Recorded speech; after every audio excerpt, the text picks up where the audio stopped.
Welcome to Marymount Palos Verdes College on this beautiful window in the weather. We got very lucky today. It's supposed to be about 80% chance of rain for tonight, but I think this ought to hold up for a while. Maybe we can get through the next 3 or 4 hours without getting any precip out there. Thank you for your patience for waiting, and the reason that we do have this waiting period before the program every year is because folks are coming in all the way from San Francisco on the north down to San Diego and out to Fresno in the other direction, and it takes a little while to get us all together. So that those of you that came in about 8:45, your patience is, I just have to thank you for it. I know it's been a long wait, and I hope the rest of the program is worth that wait. It's very gratifying to see a turnout like this. When I started here 6 years ago, we just were kind of rattling around over in the student center. Then we began filling up the student center, and we moved over here 2 years ago. And today it looks like probably next year we're going to have to start moving outside somewhere because we have almost every seat in the auditorium filled up, and folks standing in the back, and people will continue to come in as the program goes on. But again, thank you very much for your patience. Welcome to Marymount Palos Verdes College, and we'll start the program with a few words from the president of the college, Dr. Tom Wood. Dr. Wood?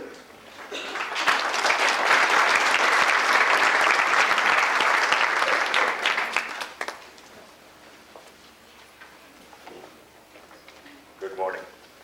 He gives you a weather report and then talks about how patient you are, and then he hopes that the balance of the program will be worth it all, and then he introduces me. So that's rather intimidating, but I accept the intimidation, and I add to Ken's greetings my own. We're delighted to have you here this morning, and we hope that it'll be a pleasant day for you.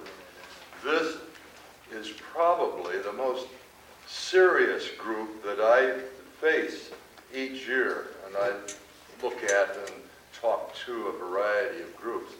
And you're very serious.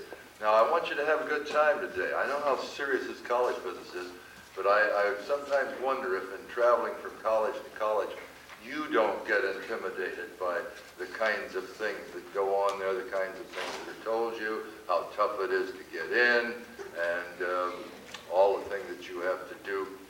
Today, please, just relax and have a good time. Some of you have applied and have been admitted already, and we welcome you and wish you well in the times that you will be with us. Others of you are still searching, and you're visiting. And I'm old, and old people have advice, and I'll give you just one simple piece of advice. Ask a lot of questions and get the answers. And if you're not getting the answers, ask the question again in some other way. Insist on getting answers. That's what we're here for. That's what Mr. Mayor and his staff are here for. That's what the students are here for with whom you will meet today. Just remember the reason that you're here. And the reason that you're here isn't to become a brain surgeon or an attorney or a master mechanic or a tycoon in industry. The reason that you will come here, the reason that you will experience the first 2 years of college anywhere, is to give you a chance to take from the buffet of subjects available, to sample, to experiment, to experience all of those disciplines that will cause you to what? Simply have a better quality of life. That's what we're about. That's what most education is about. You're all looking very bright and fresh and promising to me. Getting a job, I don't think is the problem. It's the quality of the life that you're going to lead. And so that I hope that as you go from place to place, particularly here at Marymount, you will be looking at the right things. You'll be asking the right questions. There is only one thing to be looking at here. Our buildings are quite adequate and we think reasonably handsome. Our location is spectacular, with rain or not. But that isn't why you would come to this place at all. It's the people. That's That's all Marymount is, the people. So be sensitive today to the people with whom you're working, the people that are employed here. They'll be the key as to whether or not you like us, whether or not you think you can get along with us. We think that you will find that our people are concerned, caring, and very much interested in you. Those are the kinds of people you should be looking for, wherever you go. Welcome again. And please, don't be too serious. Have a happy day. Okay?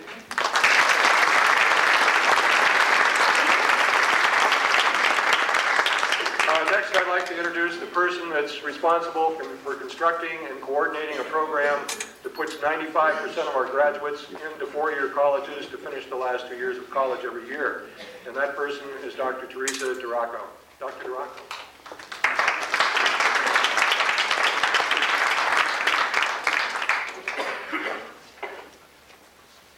Thank you, Ken.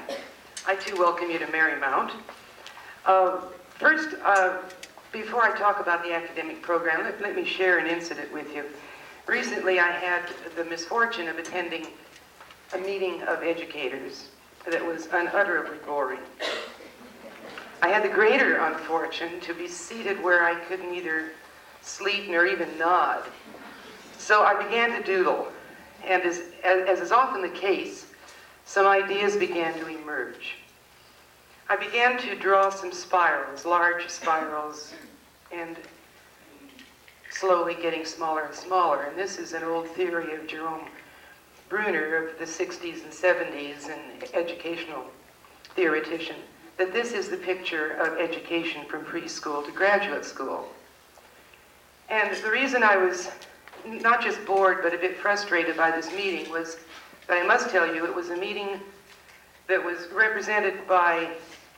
that had representatives from the most prestigious and largest universities in California, and the topic was general education. And that idea of the spiral was an interesting juxtaposition of what was going on there, because if you know what a spiral can be, it's a spring. And as soon as you begin to tamper with any part of it, it becomes sprung or unsprung, and it's ineffective. And I think that's what's happening in education in some parts of our institutions. And that is, we're trying to do everything. Everybody's trying to do everything. Last year, the Department of Education announced that a new emphasis must be placed on the liberal arts, or on general education. Business and industry, medical and law schools have been asking us to educate and leave the training to them. As one medical dean put it, you train them, you teach them to be human beings, we'll teach them to be doctors. The University of California and CSU response to all of this, that we must put a greater emphasis on liberal arts and on general ed, has been to stiffen the entrance requirements, particularly for those out of high school. And this is where Marymount comes in. It's becoming increasingly beneficial to attend a 2-year college, to take care of, or as the students say, to get rid of, the general ed requirements. Because we have an excellent articulation or transfer agreement with the UC system, the CSU system. In fact, we're the only 2-year institution which they allow our registrar to certify graduation and entrance into the CSU system, the California state system. So it's a great benefit to a student to do their 2-year lower division work at a school which isn't tampering, isn't pretending, isn't saying its mission is to do anything but prepare the student for that segment of education, that part of the spiral, and it's a springboard up to the next level. Some of the ways and means, I say that we do this, let me just give you 2 ways and means. We have a freshman orientation program, which unlike most other colleges, is a term course. It is united and it is transferable. It is taught by faculty. Now I underline all of those things because it's really, well, it is unique. We have spoken with our colleagues at other institutions, and they have no such thing. Their freshman orientation programs are what we call quick and dirty.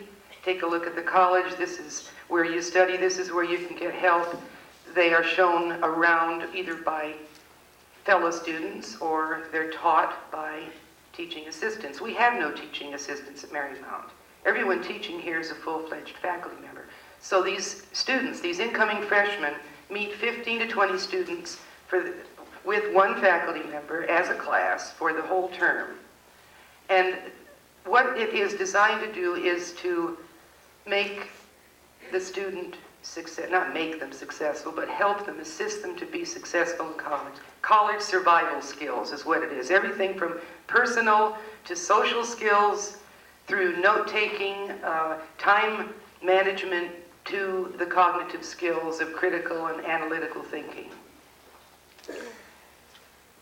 It increases the prospect of success in college.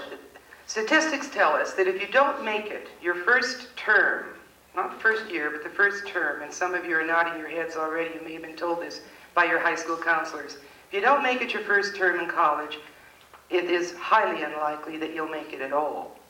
So we put a great deal of effort, a great deal of our resource into that first semester for the freshman orientation program, which we call FOG in a very fond way.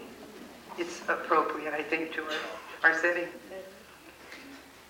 The success of this program has been shown by the following statistics, and we're very proud of them.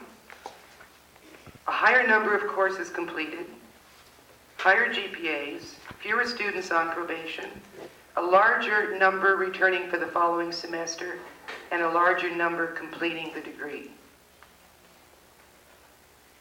And the second point I want to make with you, and I chose just two because I don't want to talk forever, but is the quality of our faculty. 39% hold the earned doctorate, another 54% hold one or more master's degrees. Representative universities from which they have graduated are Syracuse University, Catholic University of America, Loyola Marymount University, USC, UCLA, University of Illinois, Iowa, Indiana University. Did I mention your alma mater, Dr. Wood? Yes, USC. And it goes on and on. The colleges at which they had formerly taught, Loyola Chicago, Marymount Tarrytown, Cal State Northridge, Cal State Long Beach, Cal State Fullerton, USC, UCLA. Now, I don't give you these statistics merely to impress you. Yes, I do. Because I feel that we have to dispel the myth that a small college is less good than a larger college. E.F. Shoemaker, in his book Small is Beautiful, said that a crank is a small instrument, not very complicated. Marymount is small. Marymount is not complicated. Education is not complicated. It is a common thing. But we feel that we do this common thing uncommonly well. And we ask you to take a look at us today. Thank you.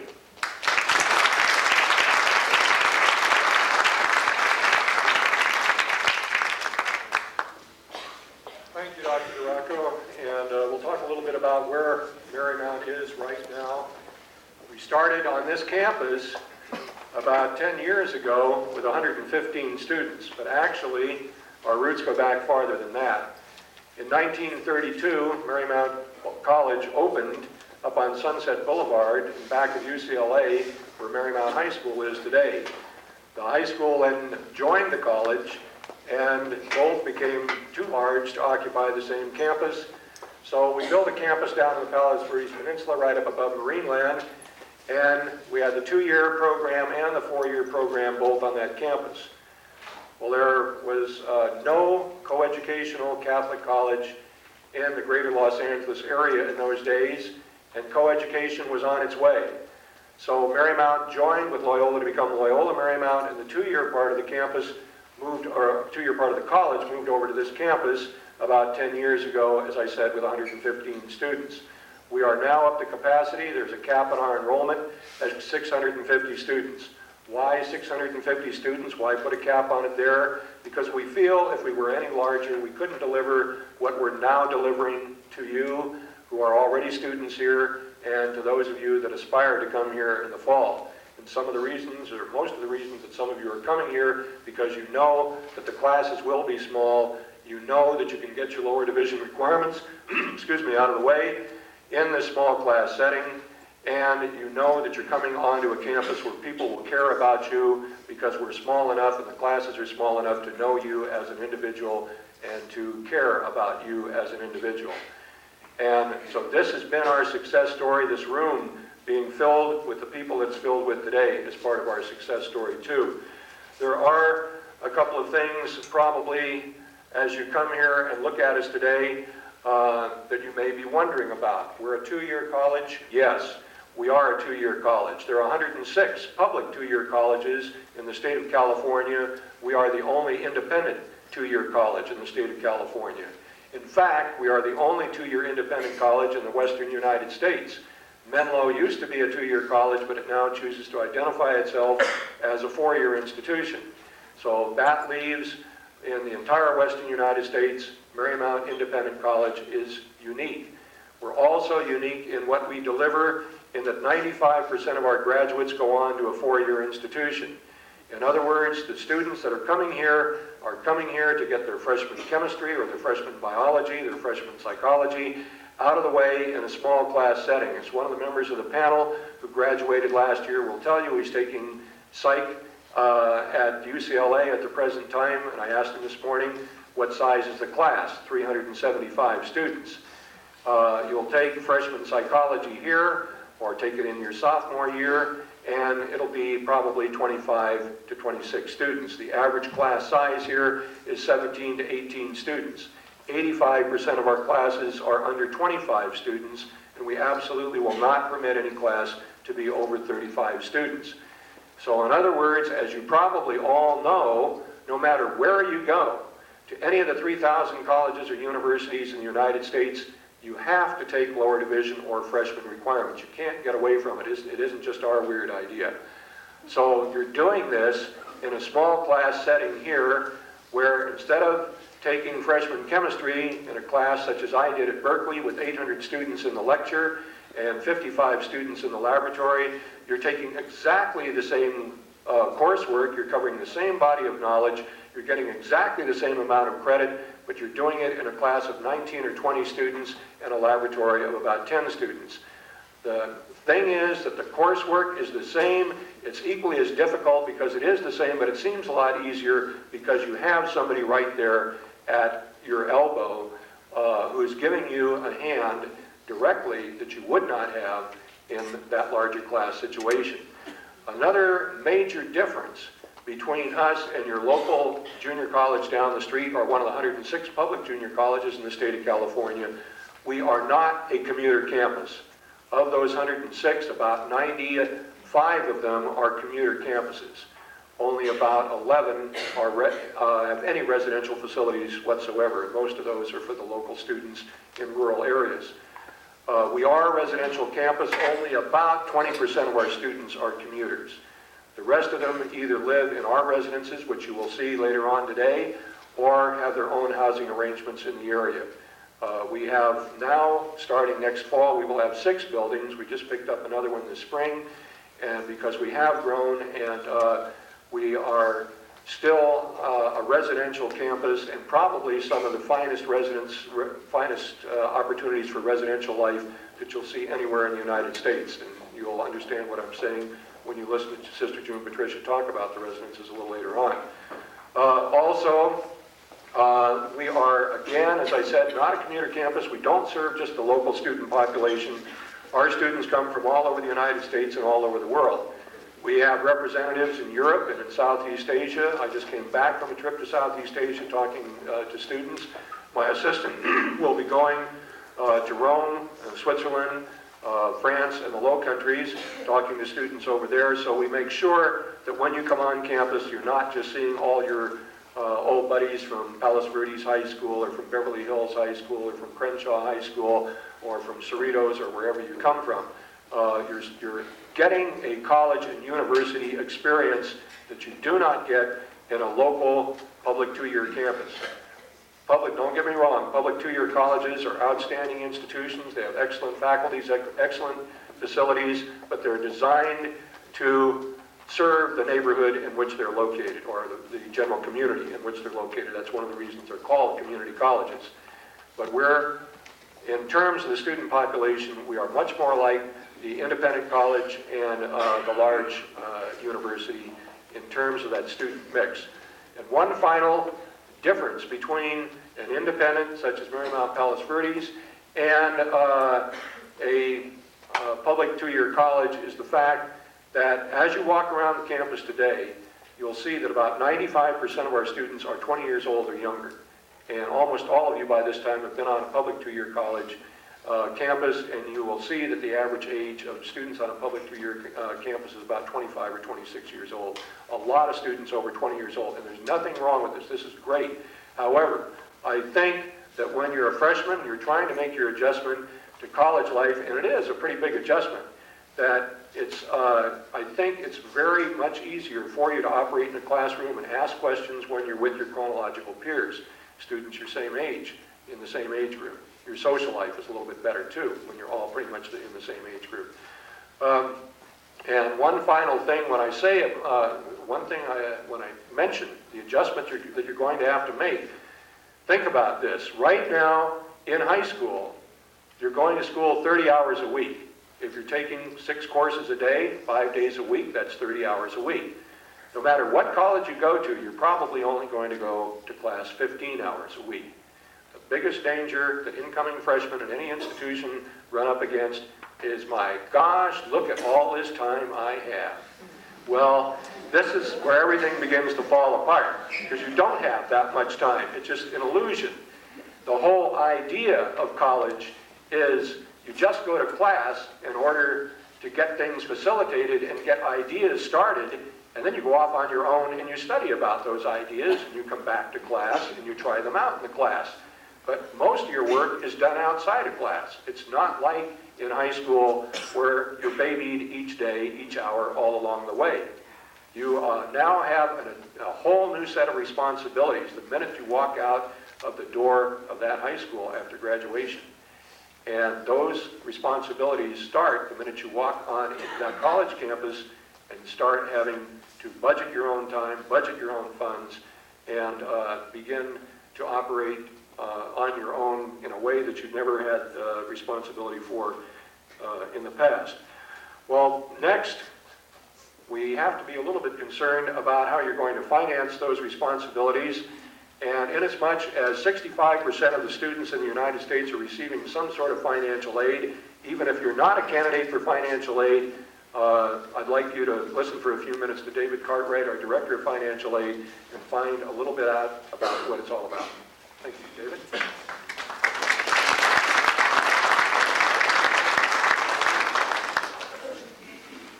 Thank you, Ken. I think perhaps my talk would best be considered a word to parents more than students. Students tend to feel that everything is going to be taken care of one way or the other. Parents are the ones who want to know how it's all going to be taken care of. Because Marymount is an independent college, Ken has outlined some of the advantages of that independence. Certainly, along with the advantages, there are some drawbacks. With our independence, that also means that unlike the public community colleges, we don't receive any of your tax money from the state to support our program, so we do have to charge tuition for the courses that we offer here, for what we do here. Additionally, we do have housing. We have to charge for that as well, obviously. The total package can add up to some fairly intimidating numbers if you look at them as raw numbers. In the view book's got the numbers, and we can discuss them later. The point I want to make, the main point I want to make to you today is that we are committed to finding a way for a student who really wants to attend Marymount to be able to afford it. We have a comprehensive program of financial aid for students who cannot, on their own, afford the education that we offer here. We participate in all of the federal and state programs, the Pell Grant program, NDSL, guaranteed student loans, the state programs, the Cal Grant A, B, and C, which, if you're interested in those, I hope that you applied for, because the deadline was last week, February 11th. And we also have a substantial program of our own money going into financial assistance for students. Beyond that, for the family that does not qualify for the traditional need-based forms of financial aid, we do work with families on various forms of creative financing using one of the federal or the state loan programs, monthly payment plans. We'll just work with you to figure out a way to make it possible. It is a big difference from high school, certainly, in the amount of money that is involved. Certainly as far as the student's responsibility, I'm sure that Sister June Patricia will talk to that later as far as living in the housing, having to budget for those types of things. And the financial aid office here is a resource both for assistance in actually obtaining the money for those things and in budgeting it out and making it work for you over the course of the year. So I invite you to come and talk to me individually. I will be on campus all day. You can catch me around. After lunch, I'll be available in the financial aid office for anybody who has any questions, even if you just want to know if we got your application yet, because we've been getting a whole slew of them in lately. So I invite you to come and talk individually, and thank you.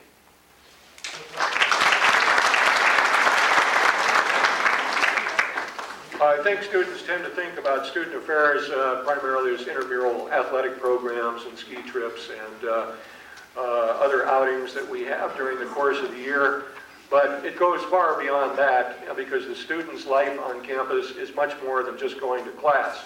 And the person that's in charge of what a student, the opportunities for students outside of the classroom is Jim Reeves, our Director of Student Affairs. Thanks, Jim. Good morning. Good morning. Student affairs. What do we do in student affairs? Not what it sounds like we do, obviously. The difference is when you participate in our programs, you always get respect in the morning, and you can always call home about the juicy details. We do more in student affairs than intramural programs. We have a vast area that student affairs actually covers. In essence, it's everything outside of the classroom. That doesn't mean the swimming pool or the tennis courts in the literal fashion, but it means programs in leadership development. We have a number of students who are products of our leadership development program that will be speaking to you today. We have the ASB, the associated students who control a very large budget, student funds, and present program and workshops, activities throughout the school year for students. Other areas of student services, student affairs include a health center that has a medical doctor on staff here one day a week. We have counseling, personal and career counseling, campus ministry program. We have a very fine, high-profile campus ministry program, as well as the social and cultural events involved in that come out of student affairs, including excursions such as CATS, the Joffrey Ballet. Our last lecture series will be going again very soon. It gives an opportunity for faculty and this semester students to provide a lecture on what their last lecture might be. I think if you think about that, if you had your last chance to say something to a group of people, what that might be, and we get some very interesting responses from contributors to our last lecture series. In terms of recreational programs, we do the ski trips, we have scuba programs, we've done a windsurfing program, the Catalina cruises. The publications include, and they're all student-originated publications, the Mariner is our student newspaper, the yearbook, and Fantasia is a literary magazine. Very interesting, gives you an opportunity for presentation of your ideas, your thoughts, your works in a very nicely printed publication. In terms of sports, we have, this year is our introductory year into the intercollegiate arena. We have what we feel is a very successful intercollegiate basketball program. Our record so far is about 4-12, but that's a success in our eyes, and we're looking forward to bigger and bigger, a better program next year. Intramurals, a highlight in our program. Intramurals have included inner tube water polo, Our broom ball program is very exciting. If you haven't seen a broom ball game, I'm sure one of the students will talk to you about that. Softball, flag football, volleyball, tennis, you name it, and we've just about done it here. So as you can see, Student Affairs is more than just the obvious, the intramural programs. It's really a development, a commitment to the liberal arts. We're committed to developing the whole person, and Student Affairs is developing that facet outside of the classroom. I think the best testimonial to what we do is provided by students that you'll be speaking with a little later. I'd be happy to chat with you at any time after this about particular questions about Student Affairs. Have a good day, enjoy the campus, and we hope to see you again. Thanks.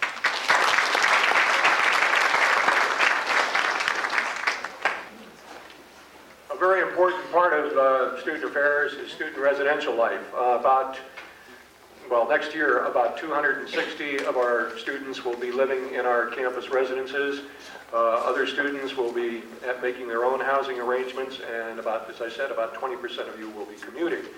But the person in charge of that very important part of student life on campus, the residential life, is Sister June Patricia. Sister June Patricia.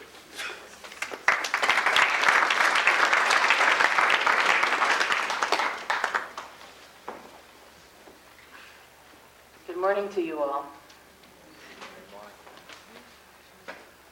The housing office is concerned with 3 different types of housing.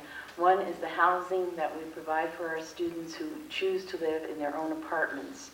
The second is housing that we have arranged with families that live on the Hill or down in San Pedro Harbor in the surrounding areas.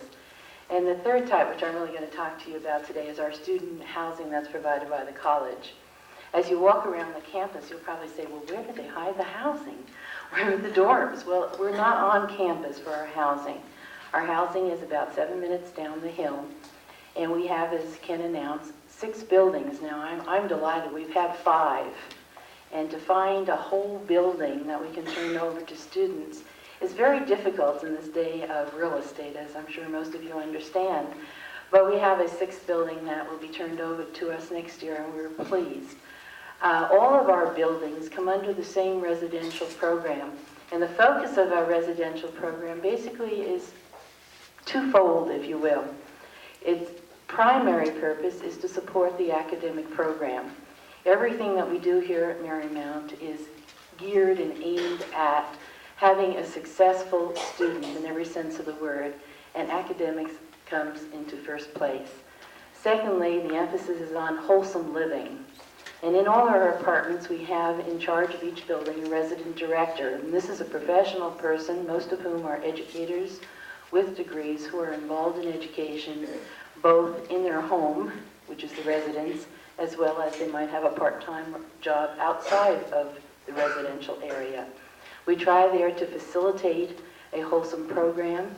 We spend a lot of time teaching people how to do the little nitty-gritty things like paying bills on time, cleaning apartments, getting along with roommates. There's such a world of learning that goes on in housing that it is incredible. And those of you that have had a dorm experience, when you go down and visit the buildings, you're going to find this is a very different setup. The students do have their own apartment keys. They come and go. They're pretty much on their own. They are responsible for themselves. But, and here comes the but, we do have some rules and regulations. So we do have a curfew for visitors, but not for occupants. Visitors are out of the building by 12 o'clock. We have a no alcohol policy. We really try to give the students a sense of independence, but also a sense of pride in their existence. And we give them a cleaning guide, things that they should do. We help them learn to facilitate different problems that pop up. We have a number of plumbers in training. It used to be that, good old mom and dad take care of the toilet when it backs up or the sink when it overflows. Not anymore. You run to the RD and the RD says, number 1, turn off the water. Number 2, plunge. Number 3, partially push it so they get, and it's marvelous. We can fix garbage disposals. We can do all kinds of things which probably, perhaps parents can't do sometimes.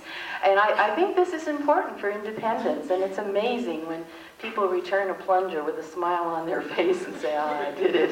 You know, so also I think there's something that happens too as far as reality is concerned. Most students have been well provided for. Their parents take care of all the underground kinds of things that keep home running. A student realizes for the first time that when the telephone company sends them a bill that's pink and says you have 3 days to pay it, they're not fooling. And that when the Department of Water and Power does likewise, and you don't meet that 3-day deadline, then you have to borrow candles. Plus your deposits go up, and this is the reality of the financial world. They introduced into the importance of establishing good credit and budgeting their money. And in housing, we do have several programs that help to facilitate this process also, because we have programs that we do present for the students, and then also the RDs will work individually with students when bills come in. That first telephone bill is a real headache, and trying to discern who owns what and so forth. So they are assisted in that regard. And then as soon as they have the lay of the land, then they're on their own. We also have our own programs within the buildings where we try, when there's spare time, or perhaps times when there are not things going on here on campus, that we will encourage sometimes kinds of social activities, not only within the buildings, but also inter-building kinds of activities, and potluck dinners and some fun things, movie nights and things of that nature that really don't cost anybody anything except to show up and have some fun. And then I think the other thing that I would like to say to you today is that we have a variety of types of apartments. We have 1-bedroom apartments in which there are 2 people. We have 2-bedroom apartments in which there would be 4 students. And we have a bachelor or a studio apartment which we also put 2 students.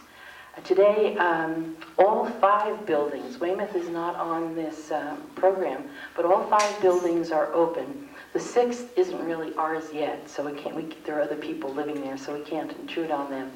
But the 5 buildings are open, and if you're interested in living with 1 other student, then go look at the buildings that have 1-bedroom apartments.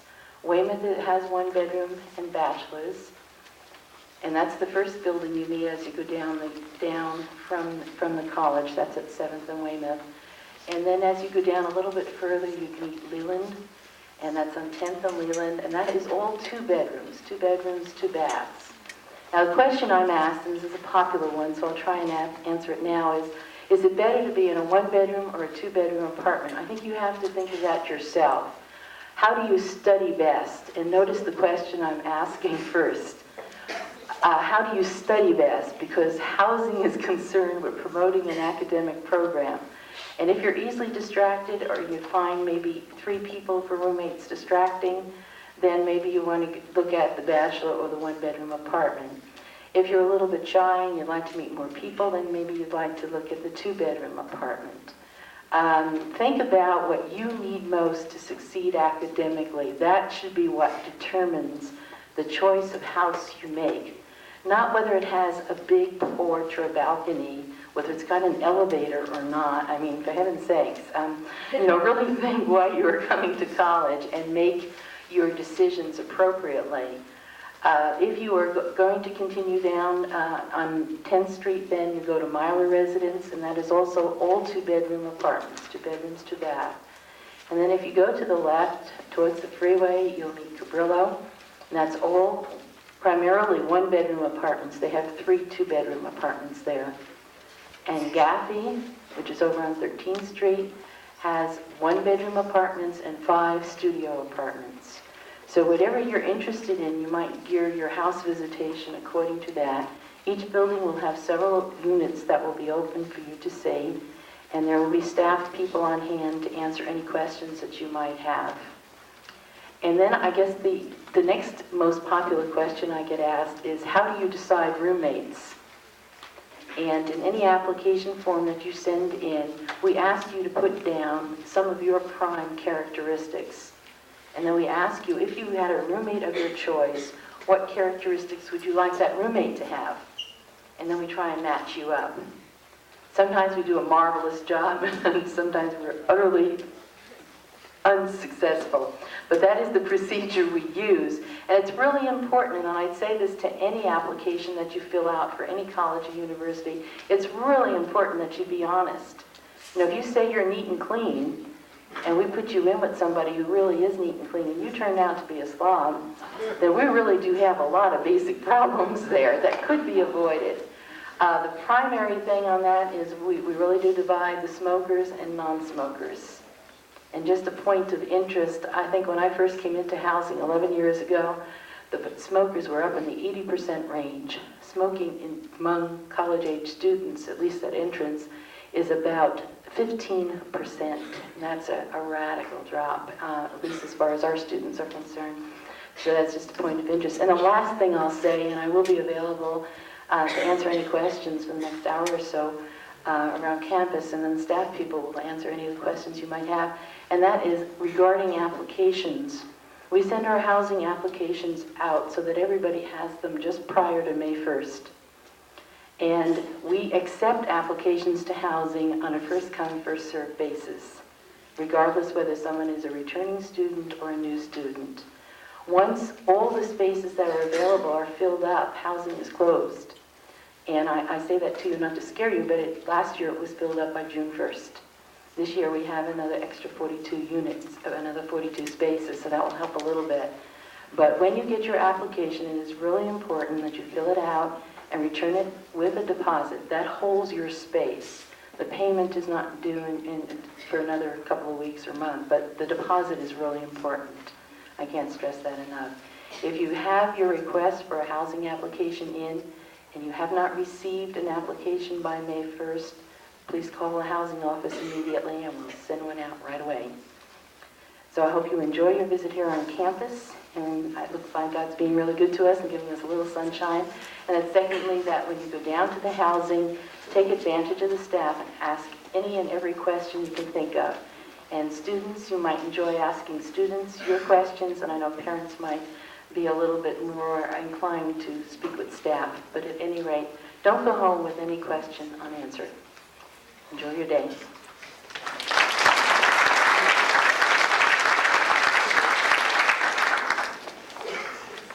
Well, I think the most important part of our program, and probably the most fun for you, is about to come, and that's our student panel. So if our student panel would come up and seat themselves up here, and we'll begin that. And on your program, they will introduce themselves, but on your program it will tell you what high school these folks are from. I always like to have that on there so you can, even if they're not from your high school, at least they may be from a high school in your area. Go ahead on and seat yourself.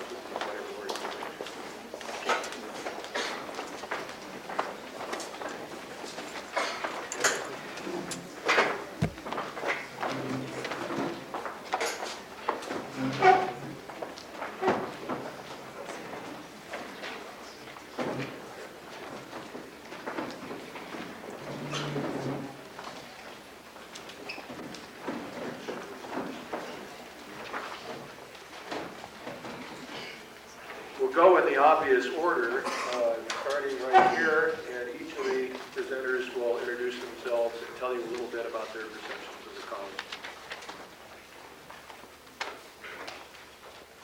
Is this on? My name's Eric Pierce, and I'm from Tucson, Arizona, where I attended Amphi High School. Even though Amphi was rated number 3 in the nation last year academically, and I graduated within the top 20% of my class, I really didn't feel that I was prepared enough for a 4-year college. I really didn't want to be known as a number either. And here at Marymount, since there's only 650 students, everybody knows your name, and you're on a first-name basis with all your teachers. The way I heard about Marymount, I went into our counseling office at my high school, and I saw a big poster of the ocean. And in Tucson, you know, that's something different. So I went up and talked to my counselor, and I wanted to go to a prep school, but he said that would just be like high school all over again. So he recommended Marymount, and that's basically why I came. There's many activities that you can get involved in. Right now I'm a freshman representative, and also I was involved in intramural football in the beginning of the year. And because of the size, it's easy to really get involved in things because everybody knows who you are. And that's basically why I came.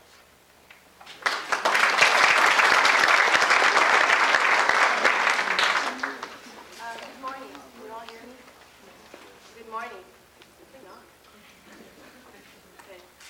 My name is Maria Chavez, and I live in Los Angeles. I was bused out to the Valley, so I went to junior high and high school, Digos High School out in Tahanga. My major is early childhood education. When I graduated from high school, I didn't feel I was ready for a big university or a big school.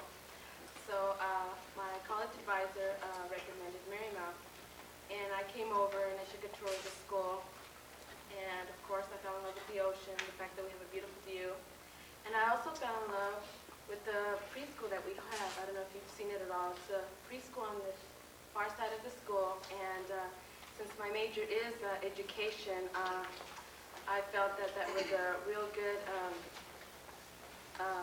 facility that they had on campus for me. I've been working in the preschool for a year and a half.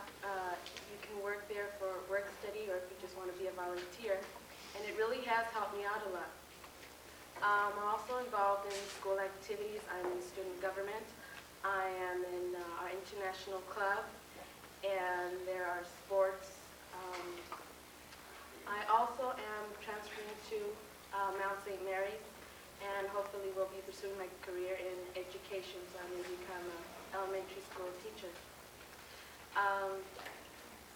Marymount is a very good school. The teachers are wonderful. Everyone is there to help you if you have any problems. Like Eric said, the teachers are on a name basis. They have plenty of time to help you out if you have any questions or any problems. They give you their home phone number, but you have to use that carefully. We have many school activities that go on the campus and also off campus that students may get involved with. And that's about it, and I hope you have a nice day. Thank you. Hi, my name is Dan Carice, and I'm a sophomore here. I attended Maryland High School, which is located about 2 miles right down the road, so I didn't get that far. I heard about Marymount several years ago, since I am a local in the peninsula. You'd always hear about this school, but never really knew anything about it. I always thought it was a high school. To me, it only served as a marker when I was running for basketball practice, but never anything other than that. So when I got to my senior year, I never even thought about attending Marymount. I wanted to come to a small private college, but I never thought I'd be at one with only 650 students. I had good grades in high school, and I was accepted to some four-year colleges, but some problems occurred, and so I decided to come to Marymount for just 1 year with the intention of transferring after that. But after a few months, I just loved it here. I decided to stay for the full 2 years and just get my AA degree. Marymount has become like a family right now because the students and faculty are just really friendly. The classes are just great. I was never very involved in high school, but when I came to, so I found it kind of difficult when I came from high school, as a commuter especially, to get involved in Marymount activities. But I forced myself, and I'm glad I did because now I'm into intramural teams and a member of CARE. I'm a peer minister, which I assist the chaplain and work in the poverty program. I'm a peer counselor, which helps out the administration, faculty, and students whenever called upon. I was also given the opportunity this last winter, just this last month, in January, for 3 weeks, we went to China, Hong Kong, and Taiwan at our travel study program. And that was an experience of a lifetime. Getting to talk with Chinese people and eating very strange food that we never had any idea what it was, such as oxtail and snake soup. And the taxi cabs were really fun rides in Taiwan. They almost got killed. But if you're going to be a commuter, it is a good idea. I mean, it's fun. I haven't had any problems with it, but you do have to put a little extra effort into getting involved at Marymount. It's not as easy as it is for the rest of the students. But without a little extra effort, you're guaranteed to have a great time. At the end of the semester, I'm planning on transferring to Loyola Marymount or University of San Diego. It's going to be difficult for me to leave Marymount because I've come to love it here so much. I'll take with me many memories of the classes, many friendships I've made, and the great times I've had here. Most of all, I'll take with me the knowledge and confidence that Marymount has provided me with, and know that I can succeed in anything which confronts me in my future. Thank you.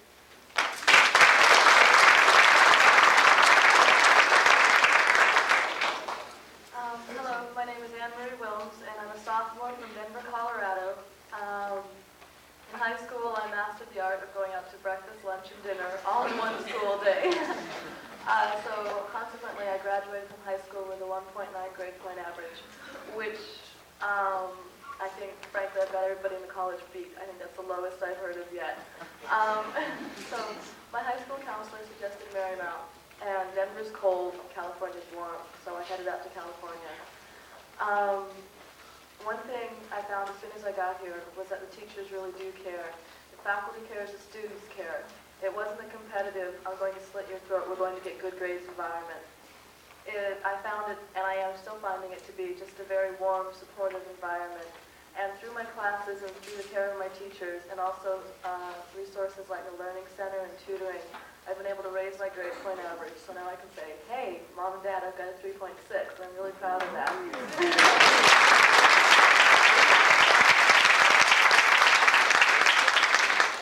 Thank you. Also, there's other activities also to be involved in besides your studies. I'm a peer counselor, which works for the school, as Dan mentioned. I'm majoring in women's studies, and I've been working on the Women's History Week for 2 years in a row.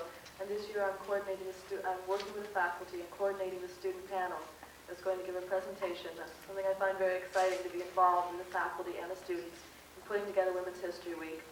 Also, I'm working on Fantasia this semester, which is a literary magazine that we publish with the student and faculty work once a year. And I'm also working on the fashion show.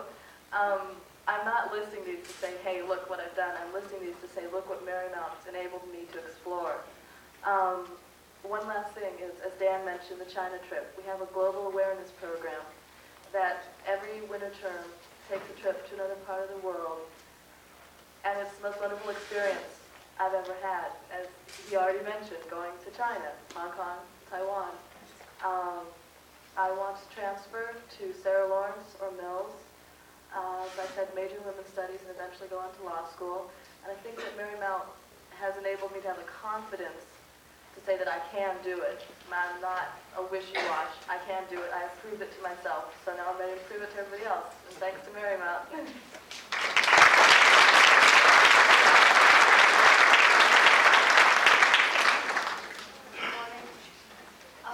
My name is Shazia Abbasi, and I'm not as local as my friends here. I've come, if you guys thought you guys came from far, I came 20,000 miles on the east, way east. I'm talking about Karachi, Pakistan. And I've lived in California for many years. I've grown up here. But in the middle, I went back to my country, and I graduated from the Karachi American School, overseas school. It was a college prep school, and while most of my friends were deciding to go to Yale and Princeton and Harvard and whatnot, all the Ivy League schools, and they were looking through their Barron's guides and college guides to choose what's most competitive, what college will they say that will impress people with. And I decided to come to California because I feel more at home here, and I know the area like the back of my hand. So again, I also was choosing UCLA and Long Beach and all the well-known schools. And when I came here, I saw that you have to know your social security number to identify yourself at places like that. And I think I have a nice name, and I felt like saying my name, And I came to Marymount because my mother was familiar with the college before. And there was a very nice lady. She was the admissions director here, Mimi. And I had an interview with her, and I was thoroughly impressed by the college, and I hope they were impressed by me, because they did accept me at the last minute, and I'm very happy for that. What I'd like to say is that the only way to describe Marymount is it's like a colorful blanket, and every thread in a blanket is a student. And we have 20% of international students here, and West Americans, and we come from all over the place, and we have all sorts of interests. We have people involved in politics, student, drama, music program we're trying to develop right now. And when you come to Marymount, I think the first 2 years of college are already so transitional. And you need a small place, in my opinion. I think a place where people really know you by your name. The teachers are not out there to just be from a prestigious school. We have excellent professors, we have excellent students, and the administration is very good. And like she said, they give you their phone numbers, and you can call at the appropriate times, of course. But it's a place where you can really get to know each other. You develop friendships not only with other students, but also with your teachers, and the president if you want, and the admission directors. And that, to me, is what college is all about. I'm not here for a name, and I don't need a guidance guide to tell me where to go and where not to go, and what's competitive and what's not competitive. Because I feel an academic environment is up here, and it's your attitude towards where you go. And I think we have an excellent academic environment here. And as far as social life is concerned, what better place can you go? It's right near the ocean. Catalina is on your left. You have all the major cities on your right. And LA is the place. There's nowhere else to have a better time. And the East Coast is great, but think about it. And a JC is not a bad word, especially this JC. It's a very good college. It's academically motivating. There's incentive. And you really want to do well. Your parents are paying for it. You feel like you can do a better job. And when the teachers have faith in you and confidence in you, believe me, you develop it also, even if you didn't have it when you came in. Thank you.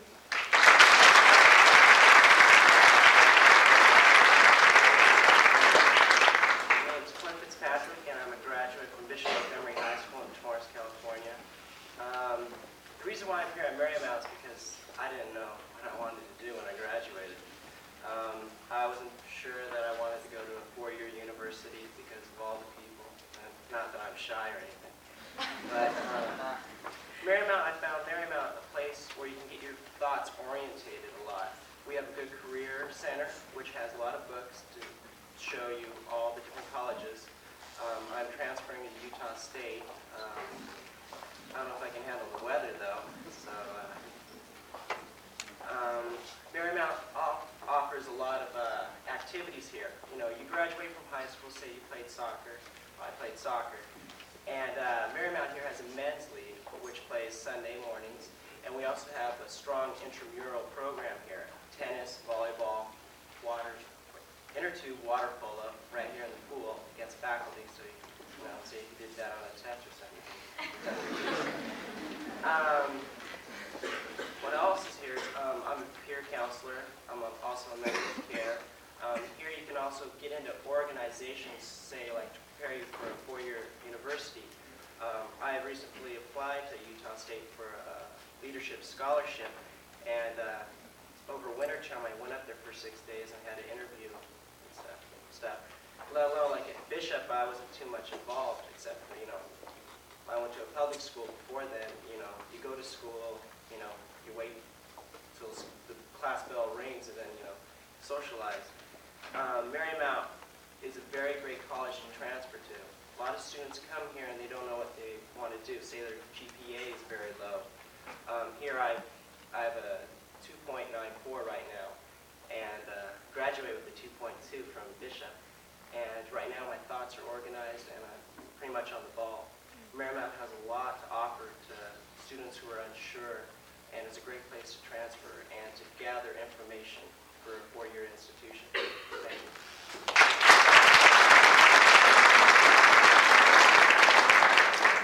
Hi, my name is Renise Heidi. I graduated from Kamehameha High School in Honolulu, Hawaii. My decision to come here was because as a graduation requirement, our counselors, my college counselor individually got in touch with all the seniors that were graduating. And he went through this process of trying to get to know what kind of environment he'd like to be in. So I indirectly described Marymount being that I wanted a nice sunny place. Well, excuse the flooding right now, but I wanted a nice sunny place, and I wanted a small school because I needed attention. I wanted the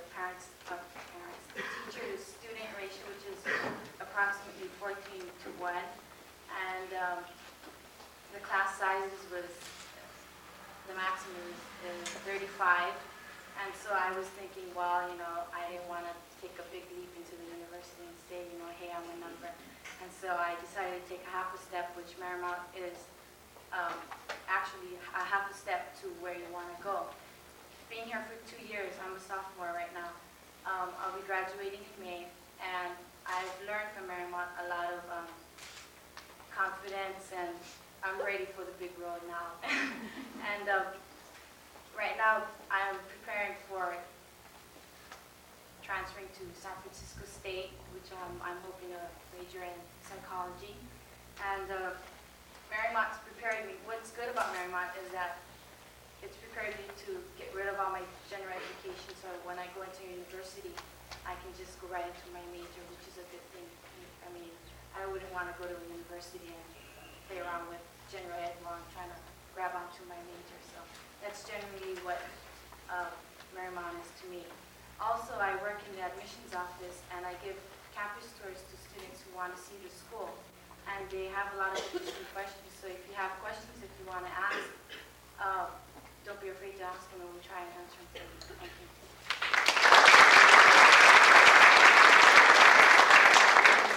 Hi, my name is Brad Greenbaum. I'm from the San Fernando Valley.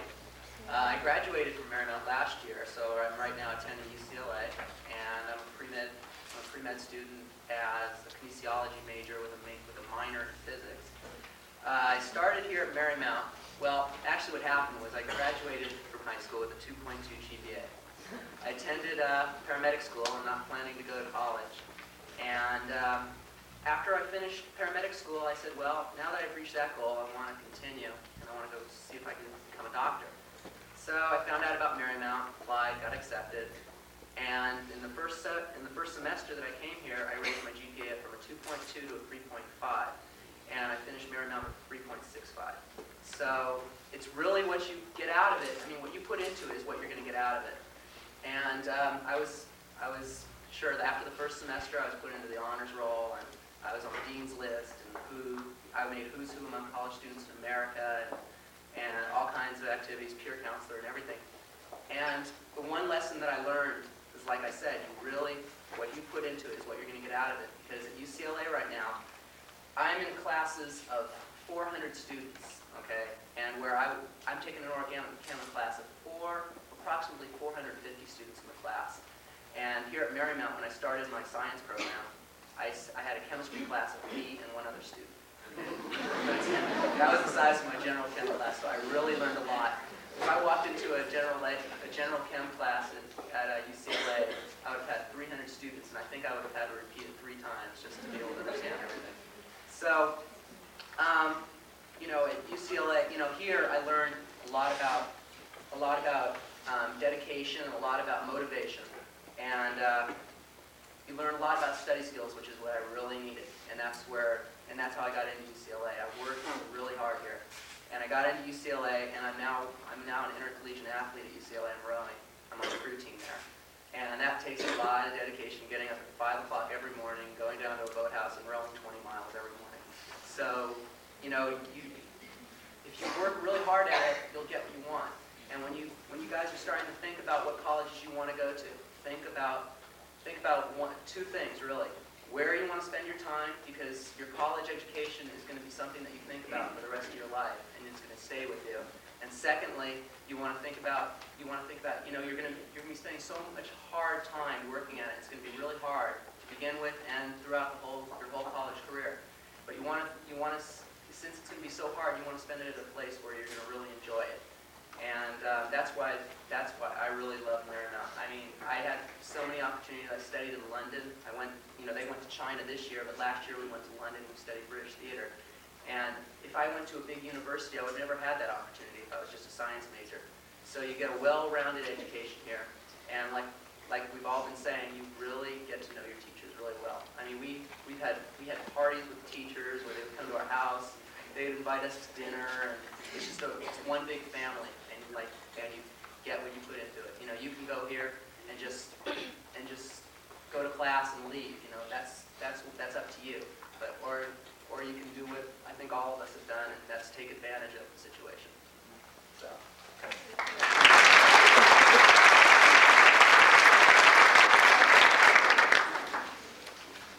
name is Jordan Calling. I'm from Denver, Colorado, and I'm in high school. The reason why I'm here right now is it's a really nice, beautiful school. Location is one thing that really brought me out here. I love coming here. The reason the studying that goes on here is very academically sound, and I didn't quite know what I wanted to get into when I came out here, so decided that I'm going to stay next year and achieve what we call an AA degree, which is an achievement in liberal arts. And now I can go on to maybe a four-year university afterwards. I already have my general studies out of the way, whereas other people are still maybe working on theirs. And I can only say, hey, I've got an AA degree. Go into that. And also another specific reason why I came here was I was hoping that they maybe had a basketball program.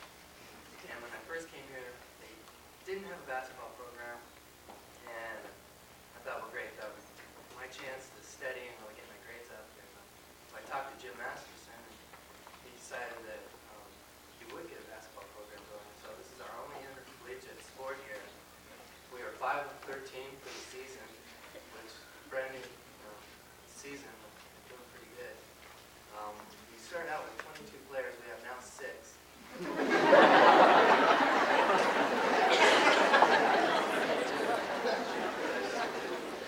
Teams like Marymount, and we went up to San Francisco. We got a chance to fly up to San Francisco and have like big, huge basketball players that we thought we were. We played Dominican College and UC Berkeley club team, and San Jose State, San Jose Bible College. Next year, we're looking forward to enter the new league, JC Divisions League, where we'll be playing teams like Harvard College and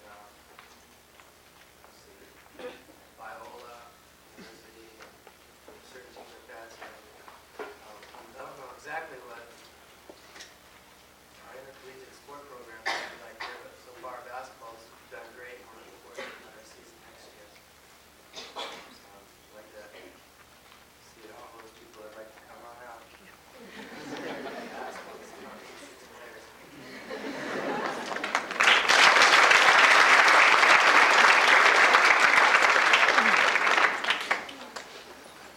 Hi, my name's Karen Trujillo, and I graduated from Bishop Montgomery High School in Torrance, like Clint.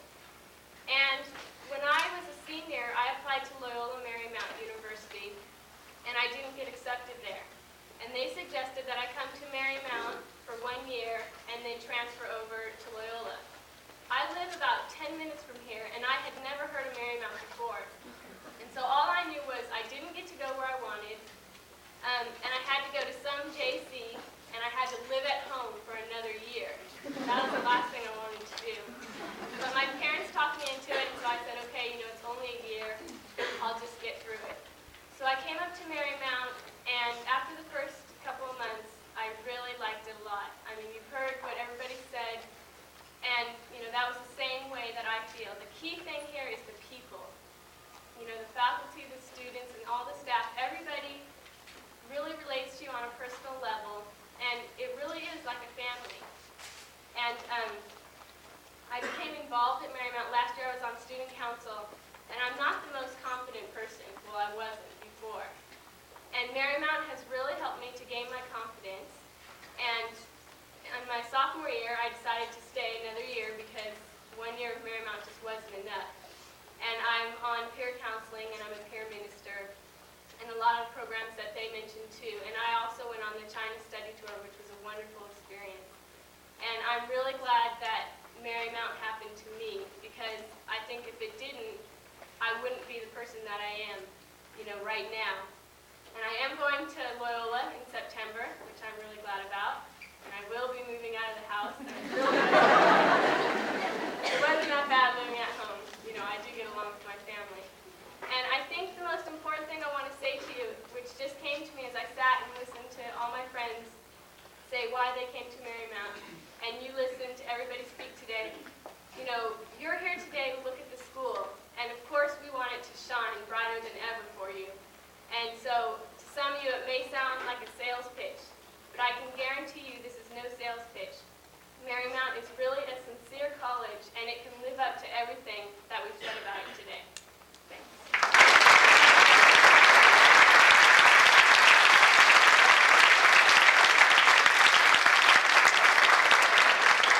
Thanks a lot. Okay, it's your turn. You've listened to us, and now we'd like some questions from you. And I'd just as soon if the panel fielded those questions. So if there's any member of the panel that you'd like to address your questions to, please go ahead and do that right now.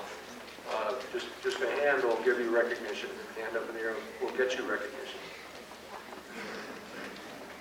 Were we that comprehensive with our presentation? We covered everything in 45 minutes. Unbelievable.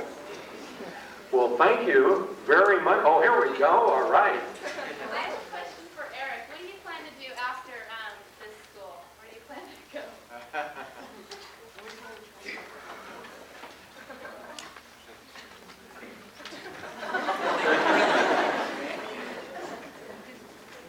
I'll probably go back to the U of A. I'm not too sure really what I want to do. I've always wanted to be a pilot.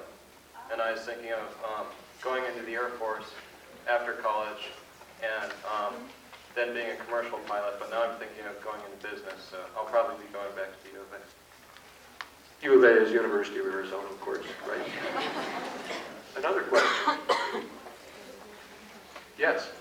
Some people mentioned some rather low grade point averages. What are the requirements to get into school? I better do that one because you may not even know yourself. Each student is looked upon as an individual. As with most independent colleges, we do not admit by formula. So what we did, well, I think Anne-Marie said something about a 1.9, is Anne-Marie, and with over 1,000 applications every year, and Anne-Marie submitted hers almost 2 years ago now, with Anne-Marie, what probably happened with her 1.9 is she probably had a dynamite senior year. And we are more interested in the student's potential. And there was something about her application where we saw some potential there. And bless her heart, she has realized that potential with her 3.6 grade point average. And I'm not taking her word for it. We know who our honor students are. And she does have that grade point average. And that's what we look for. There's so many things, so many reasons why high school students don't do better, or don't do as well as they actually could have done, that we try and take those things into consideration. And that's why even if you call over at USC or call Pepperdine and ask what their grade point average is, it'll sound like they're waffling, because there is no, they do not admit by formula, in the same way we don't admit by formula. I know it's much easier if I just said, well, if you had a 3.0 and a combined SAT of 800, then we could stop talking about this. But a great number would probably have to get up and leave the room. But we don't do that. We're looking at each student as an individual in terms of their potential. And that potential includes the student's aptitude, the student's skills, and the most important of all, is the student ready to sit down for 4 hours a night, 5 to 6 nights a week, and do the kind of work that's required to do college level work. And if you're not able to do that, then maybe you better take a hard look at yourself and see whether you really should be going to college this fall semester or not, because that's about what it's going to take in order to succeed in this or any other college. And that's the toughest one for us to answer. But I think maybe you have a general idea of how we do this now. So let's have some more questions that the students get to answer. Yes? Well, I don't know if the students can answer this, but listening to the students and the courses in the school, a lot of the young people here are probably from larger graduating classes than the school is. Sure. And so they get into this small community, and then the next step is to go out into a large community again. Have you done any studies on the success of your students in the university after they leave? Yes, but and the question was, coming from a school like this, with this size, and then going on into the larger universities such as a UCLA or an SC or Berkeley, et cetera, what sort of success have our students had? First of all, the ones that we know about have had a great deal of success. Occasionally, that first semester, as with any going into any new institution, there may be a 0.3 drop or a 0.2 drop or something like that. And, but you see, the student is under no obligation to report his grades to us, so the only ones that we have are the ones that are willing to report. And we are very pleased with the level of success that we have. A couple institutions give us complete reports. A couple of these are state institutions and a couple independent institutions. And so we're just going to have to judge all the rest of them by those reports, and they are very good. In fact, I just went over one independent institution that over the last 6 years has taken about 120 of our students. And almost all of them went on to graduate. Very few did not graduate. I think out of that, maybe there were 3 that didn't graduate. Yes? Does Marymount have any special graduation requirements over and above the general education and that? Yeah, there are a few of them, and they're in your catalog. I'm not really too concerned about that, because everybody that's here is here to transfer, and fulfilling the transfer requirements, I think, are even more important than the graduation requirements. Somebody down there wanted to contribute something. Yes? What I was going to say is, when you first transfer, sure, the size is really going to, the first day of class, I walked in on this campus, and it was just humongous. I mean, the buildings, the people, with 27,000 undergrads, compared to 650 students, it's quite a difference. And you walk on the campus, and you're stunned at first, and for a while, they say that your grade point average is going to drop a full point. But the people I've talked to, my friends that have all transferred, they haven't dropped more than 0.5 of a full point GPA. And everybody seems to be doing fine. The transition, that's exactly what Marymount is. It's a stepping stone from high school to college. And it seems to work, because when people go from high school straight into college, usually they drop a full point or even more. And so far they've done fine. That's my... Yeah, I think if you're blown out by the size of a UCLA or a Berkeley transferring from Marymount, think of how you would have been blown out coming straight in out of high school, where you're trying to make some adjustments. And number one, adjusting from living away from home for the first time. We've already done that at Marymount. We've already made that adjustment. The adjustment to college responsibilities as opposed to high school responsibilities. You've already done that at Marymount. Your adjustment to residential life, you've already done that at Marymount. So you only have one adjustment left, and that's the adjustment to size, because you made all those other adjustments. Yes? Question to the panel, please. Those transferring, do you find problems transferring your units to the university's units? And how many do you lose in that, as you're transferring from Marymount to a 4-year institution, do you lose any points, say, going to a 3-point or to a 6-point? Well, see, I went into quarters, first of all, and that's a totally different story, because they have to transfer all of your semester units into quarters. And I transferred with, I think, 10 units above what it takes to get into a UC.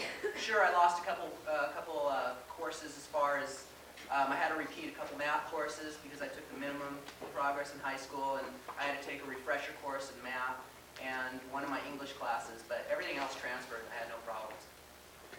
And what this school does is every teacher, every student is assigned to an advisor, and what the teachers and the students do when they get together is they more or less plan on what kind of major they're getting into or what school they're going to. And then, so like if Karen wants to go to Loyola, they'll get out the Loyola pamphlet and see what kind of requirements are needed. And so then the advisor can kind of direct you to what kind of classes you need to take to get into Loyola and at the same time graduate. So you kind of kill two birds with one stone. I appreciate the question because I was a victim of that too. I went to college at Marin and took 16 units and only 6 of them transferred when I went to Berkeley. And a couple things I'll tell you right now that will not transfer. Number one, each of you, if you come to Marymount or no matter what college you go to, you have to take a math placement test and an English placement test. The score on that test determines whether you're going to college level English or college level math, or whether you take skills building English or skills building math. If tomorrow or if next fall you go into UCLA, you have to do the same thing. If you wind up in a skills building math or skills building English class at UCLA next fall, even though it's taught on the UCLA campus by UCLA faculty, it does not count toward graduation from UCLA because you're covering material that you should have mastered in high school. And it's the same thing here. If you take that, as Brad said, that he had one English class that wouldn't transfer, if that was that class, that's the reason it didn't transfer, because it was not a college level class. And that could have happened anywhere. Anything else? Any more questions at all? Okay, Carol McNeil is in charge of the program today, and she will be the one to direct you as far as your tour guides are concerned, as far as matching up with your tour guide. So if you can hold your seats for just 1 minute, she'll give you some instructions on how to go about this.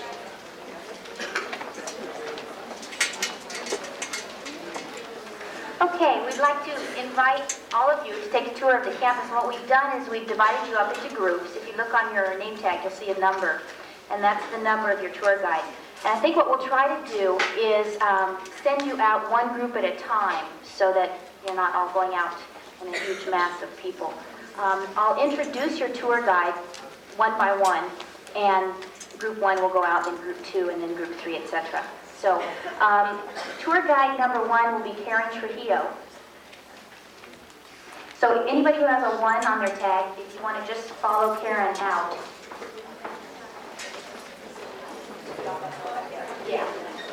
We'll work our way up front here.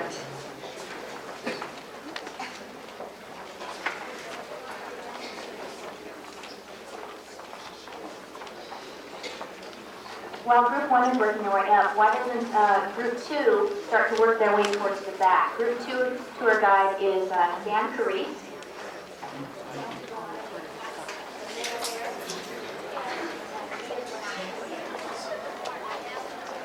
Dan will meet you all out in the foyer. Quarters, first of all.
lives of students.